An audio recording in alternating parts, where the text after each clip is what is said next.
Perkenalkan, saya Nasya Maulida Yanisadi, saya merupakan anggota dari kelompok 7. Untuk video kali ini, saya akan menjelaskan pada bagian modul 4, yaitu tentang etika penggunaan informasi. Halo Sobat Literasi, perkenalkan nama saya Satria Hafian Auliaur Rahman, perwakilan dari kelompok 7, ingin menjelaskan tentang modul 4 yang berisi tentang tindakan plagiarisme, sanksi plagiarisme, dan pencegahan plagiarisme. Simak video berikut ini ya.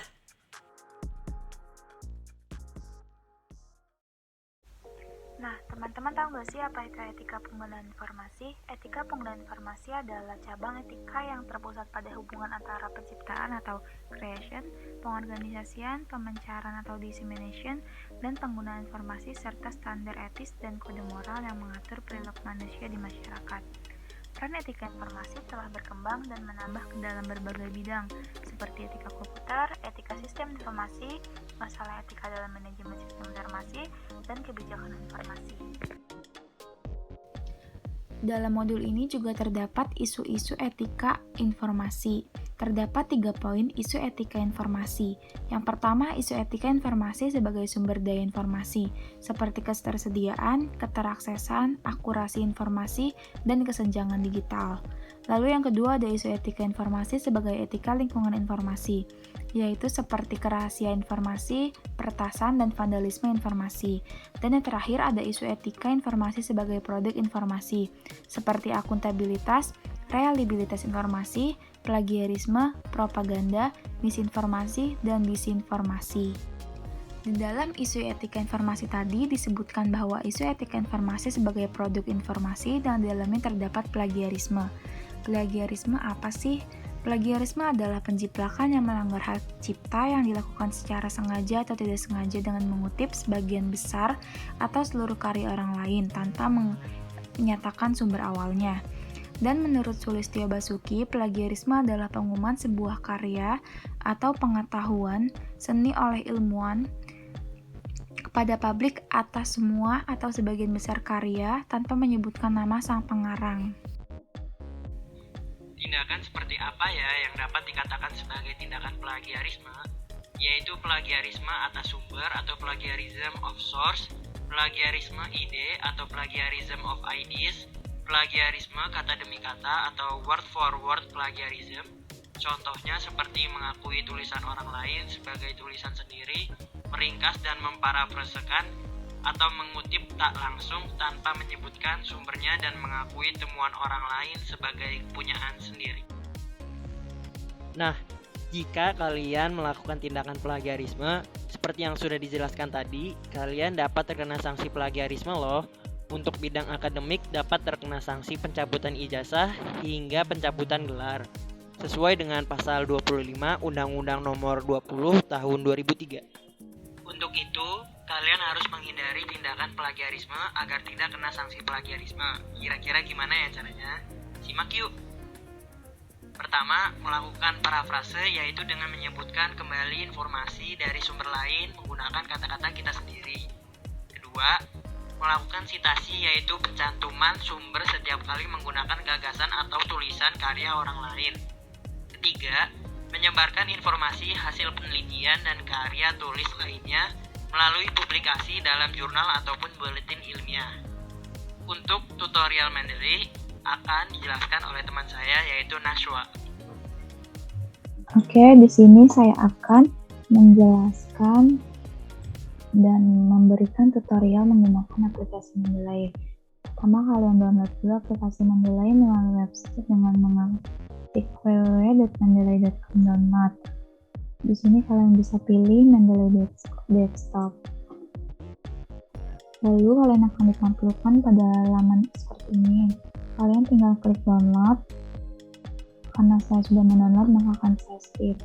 Setelah kalian mendownload, kalian bisa membuka aplikasi melalui di sini, dan kalian akan disuruh register. Karena saya sudah meregister, maka saya tinggal memasukkan akun email saya.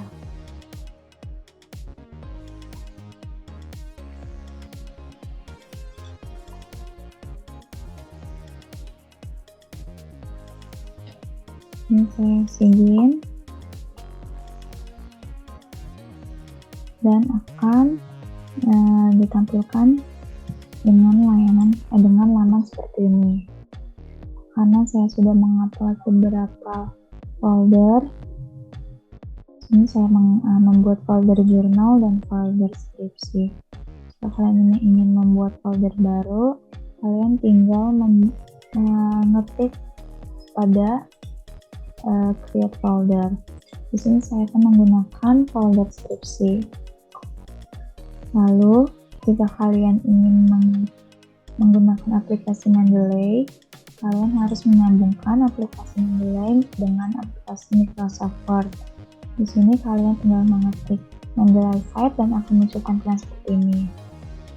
Untuk itu, kita mengklik Open in Word dan akan muncul tampilan pop-up seperti ini. Kita akan langsung ditujukan ke Word. Nah, kita tujukan ke sini. Untuk mengetahui bahwa Mendeley sudah terhubung, kita klik reference dan sini ada insert citation dan ada di pojok kanan atas ada Mendeley site.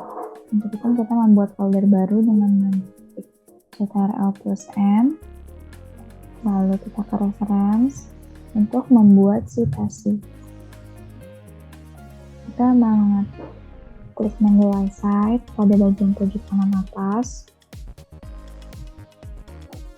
Lalu di sini akan muncul beberapa jurnal yang sudah kita upload di aplikasi Mendeley. Contohnya seperti ini. Lalu kita kembali ke aplikasi Mendeley. Di sini saya akan menggunakan jurnal Basuki Sulistyo. Di sini sebelumnya saya sudah melakukan. Untuk itu kita cari kata-kata yang lain.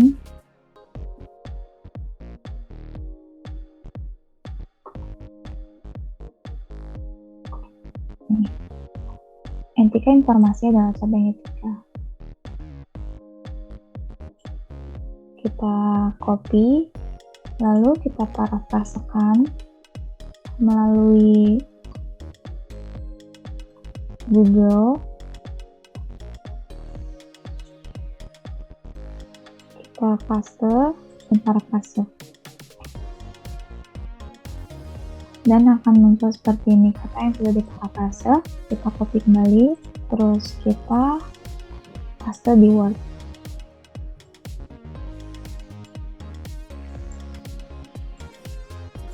Setelah itu, karena kita membuat citasi menggunakan jurnal etika informasi, kita cari kata kunci yang berhubungan dengan jurnal tersebut. Misalnya saya menulis penulisnya yaitu Sulistyo. Akan muncul seperti ini, lalu kita checklist dan kita klik insert satu citation. Lalu akan otomatis menjadi tampilan seperti ini.